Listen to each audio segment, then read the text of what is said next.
Hello, hello, beautiful soul. Let's celebrate the beginning of 2025 with honoring authenticity. According to most dictionaries, the definition of authenticity is the quality of being authentic, genuine, and trustworthy. But is being authentic an innate capacity or a learned behavior? Are we aware enough of our subconscious to be authentic? I believe that in order to be truly authentic, we need to have a clear capacity to understand our actions and become very comfortable with who we are, so that we don't have to modify our behavior or hide something depending on the circumstances we find ourselves in. For example, today I'm giving you a recipe. What is the reason I am putting together this recipe to share with you? Am I hoping that you will prize me for it? Are you going to follow me now that I gave you a little gift? Maybe recommend me? Give me a thumb up or two? Are you going to be my friend now? Am I hoping that you will not notice all my grammatical errors and repetition and realize that my only measurement unit is a little bit? Well, yes, all of that. But at least I'm aware of it and I admit it. And therefore, I'm authentic. And I will work on the things that I need to work on. I'm kind of kidding, of course, but it is very important to be aware of our emotions and the reason that moves us to do something. Because recognizing the true reason will help us change it or strengthen it to reach a higher level of being. Now let's move on with our feast. Enjoy it. Feel your dreams with certainty because you are meant to live an abundant life. Have fun. Hello, beautiful souls. You're not going to be able to see me today, but you will see my hands, which is, I think, what is important for you to see. Today I want to teach you how to make a lasagne with crepes instead of lasagne pasta. Because it's, in a way, well, I don't know if it's simpler, but they're very delicious, just as much as if you make it with pasta. Maybe a little less cumbersome. So we start with 2 cups of water, and we're going to add about 1.5 cups of flour, and I do it in the blender because it makes it nice and smooth, and for crepes you definitely don't want to have clumps in your mix. You might add a little flour at the end if we need, or water, or probably water. They have to be fairly loose to make crepes, but since we're making crepes for the purpose of making a lasagna, we make them a little thicker than I would generally use it. So 2 cups, 1.5 cups of flour, 2 cups of water, 1 egg, and a pinch of salt, which is very, very little salt. You know, a pinch of salt is literally taking salt, taking 2 fingers and put it in the jar and pulling up some salt. Just enough to flavor it a little bit. Then, oops, I don't know how to use my blender. That's why. Okay, and we blend.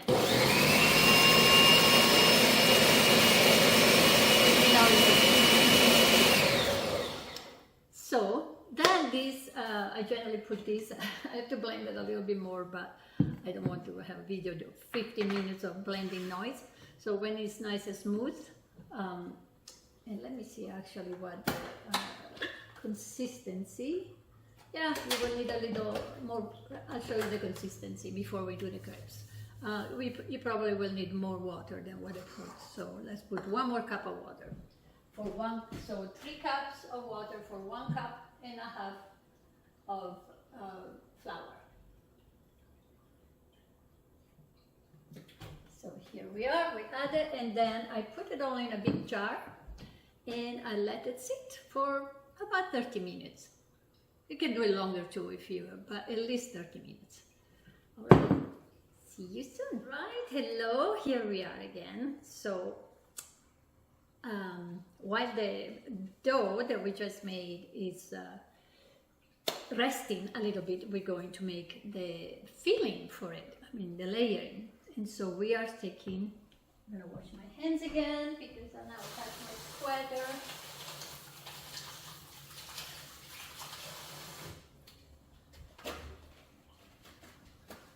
Sorry, I have a hands obsession. Okay, so we have blanched a bunch of, actually this was a pretty large tub of spinach, and here's what we have. As you know, spinach get mushy pretty quickly. So once you blanch them, which means you put them in a bowl and you pour hot water on it, just stir them for a second and drain them right away, otherwise you'll have pretty bad. They won't even have consistency. So now we are going to chop them a little bit so that we don't have just big leaves. And if you buy the frozen spinach that are already chopped, that's perfectly fine. I usually do, but unfortunately now I am in a little town and I don't find a lot of organic frozen veggie, and I like to use organic everything. That's my obsession, has always been all my life. I grew up like that, and okay, it's good, it's good. But you can use anything that you feel good, stuff from your garden or market, whatever. And again, frozen vegetables are perfectly fine. I don't know how they make them so so that they don't mash so much when they're frozen. Anyway, you make them fairly small. You put them in your bowl. Okay. Hopefully you see it. Unfortunately, I can't see what I'm doing, which makes the video a little bit harder. But I know you're a gracious crowd. You're a gracious soul, and you forgive me for my inadequacy, and I try to make it as descriptive as possible when I write it down. And now we're going to add this ricotta. If it's really wet, because generally ricotta is wet, then you might want to drain it. I found this one, since I couldn't find organic ricotta, but it's grass-fed and it's pretty dry. It's still fresh ricotta, but it's dry. And so it actually not so good to eat like if you want to eat it with dessert, but it's very good for what we're doing now. So then you put it here with the spinach. You add salt to taste. This salt that I have here in this jar is super salty, so I don't add a whole lot. You add pepper, again, to taste.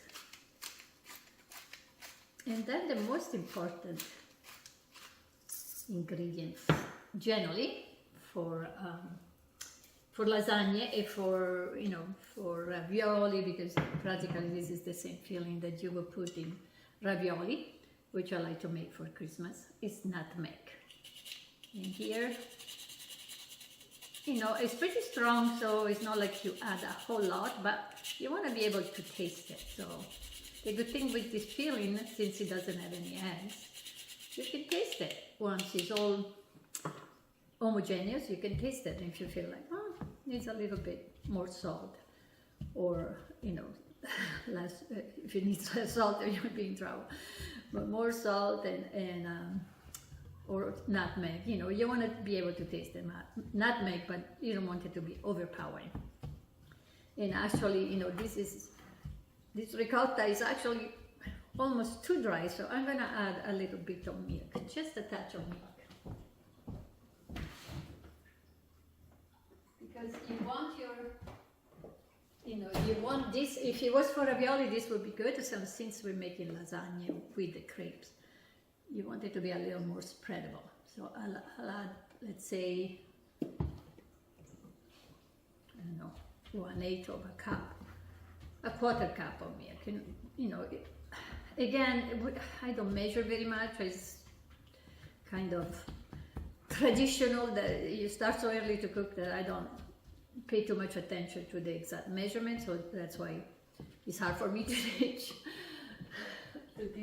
cooking. But if you start with a little bit and then you add more, if you say, well, this didn't do it. But if you start with more, it's going to be harder to remove it, right? So you start with very little, and it takes a little longer, but then, you know, you make it exactly to your taste. And it's okay to fail too.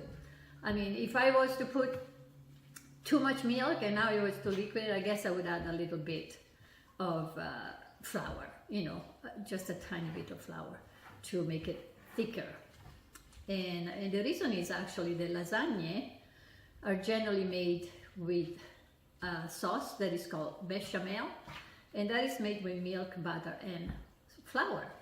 So we are substituting that with the ricotta because I know that we love cheese, and so as you can see, you know, it's still very crumbly. So I might add a little bit more milk. The ricotta was really dry. Generally, ricotta, you know, is pretty wet, and sometimes it's so wet that I have to drain it a little bit. You know, keep it in a very fine strainer with a cheesecloth so that it loses a little bit of water. But this one was incredibly dry, even though it's still fresh. Okay, so as you see, I switched my spatula for a fork because it was very, again, to break down all the clumps of the ricotta, made it easier. Now it's, you know, it's getting a little more spreadable. If I put it on the crepes, it will allow me to spread it loose. In the meantime, you also made sauce to put on it, and I'm not showing you the sauce, but you can make a meat sauce or just tomato sauce, whatever sauce you like to make. Generally, we make it with just tomato, you know, and you put a little, like a piece of a carrot, a piece of onion, a piece of celery, and garlic, and you know, chop everything very small, and then you add the tomatoes in, and you let it cook for a while. And the basil at the end, fresh basil, but otherwise you do the same thing, but you add also meat and you cook it. So depend what you like, you could do that. Very simple, you know, once you have all the little chopped vegetables at the beginning, you stir it for a little bit in olive oil, and, you know, kind of let them lightly fry, but not much, not very long. And then you add the meat, you do the same thing, and then you add the tomato and you cover it and you let it, you know, cook for a while until it's a nice consistency, and then at the end you add your fresh basil.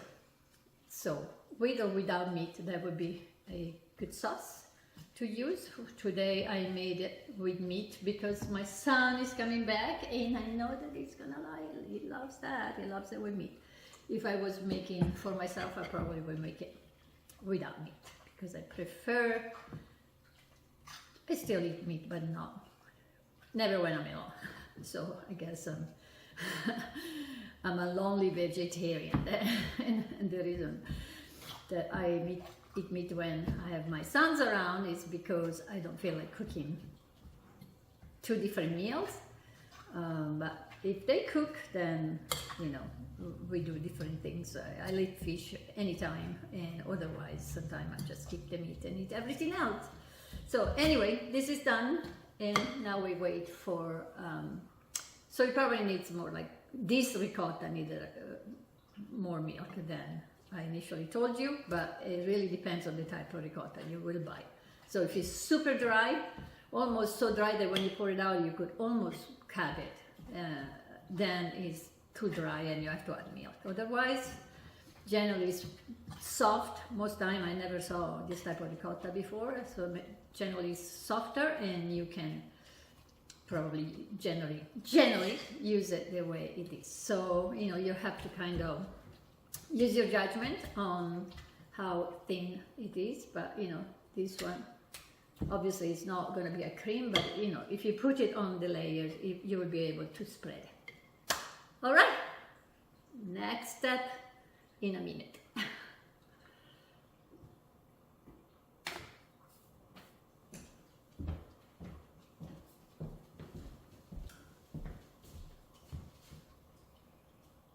Okay, here we go. We're starting the crepes. As you see, I already cooked a couple. And I want to show you the flame. That's the flame level. So it's, not it's at the max, but it's medium. You want to get this little pan really hot. This is actually a crepes pan, but until recently I have used a regular pan that it really performed the same. And as long as it's not one of those very straight edges and deep, any pan will work. In fact, now I don't have it here close, but any little pan will work. This is nice because it's very light. So what I do, I have my stick of butter here, and I use it right just like that, and I will grease the pan very well, and I do it each time that I do a crepe. Then here I have the crepes, as you can see, is pretty liquid. It's not, it's pretty much like thick milk, maybe, I don't know, oat milk. And I put it in this pan, and I roll the pan so that, it spreads evenly. It's good that it was a little bit, not enough, so you can see that you just add it. You covered your hole if you didn't put enough the first time. If you put too much, then you get a pretty thick crepe. And now you let it sit until the borders start lifting a little bit. So I also have this spatula that help because I don't do them regularly now, so I don't have my 300 degrees finger that I used to have when I was cooking a lot more. And so this spatula is very flexible, which makes it really easy to go under. It's also very thin, and so you can move your crepe easily. But you want to make sure that it's dry enough that you can flip it easily. So you might want to wait a little bit. You might scorch a little bit. As long as it's not black, it's fine. The little scorching is fine. It's obviously impossible to avoid.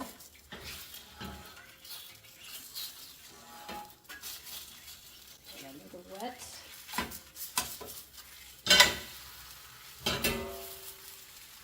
You can wait a little bit. This is pretty thin because I laid it out fairly thin.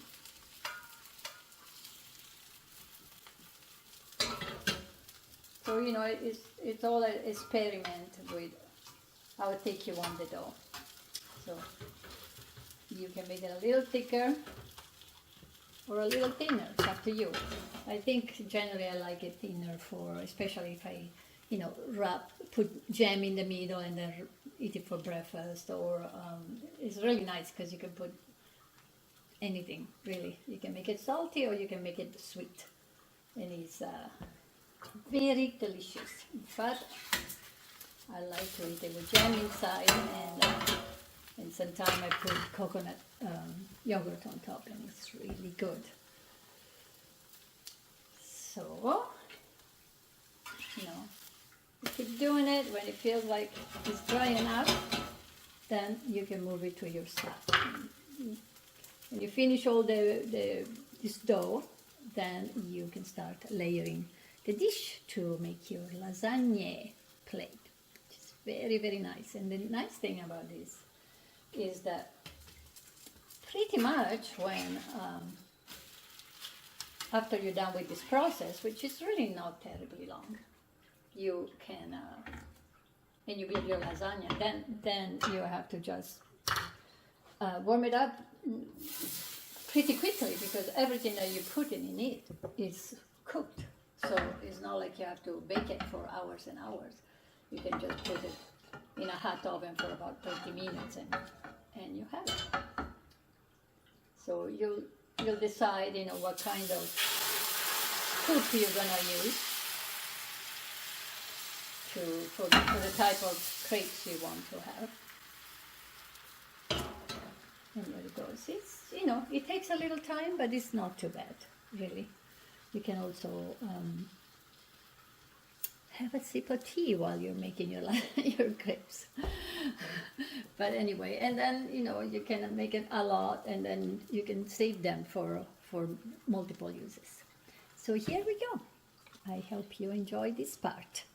And now, okay, here we are at the last step of our project, which I think will be fantastic. So we have the spinach mix, a sauce, and parmesan. Unfortunately, I realized that I don't have my usual pan because I went home with my son, but so we'd make it a little bit smaller. Generally, I have one that is about twice than this. And so we grease it well, and now we put our first layer. So we do a layer, we put one, and spatula. Then we, scoop out some of this spinach, spread it well on our first crepes.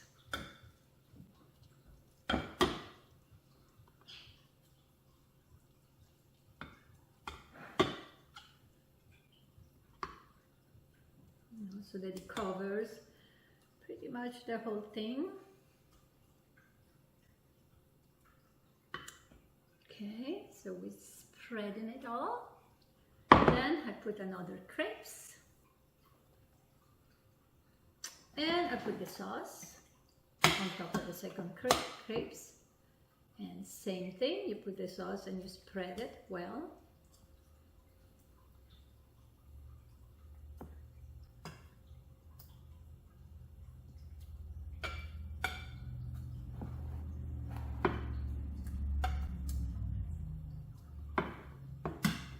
Cover the whole crepes, and then we add Parmesan cheese.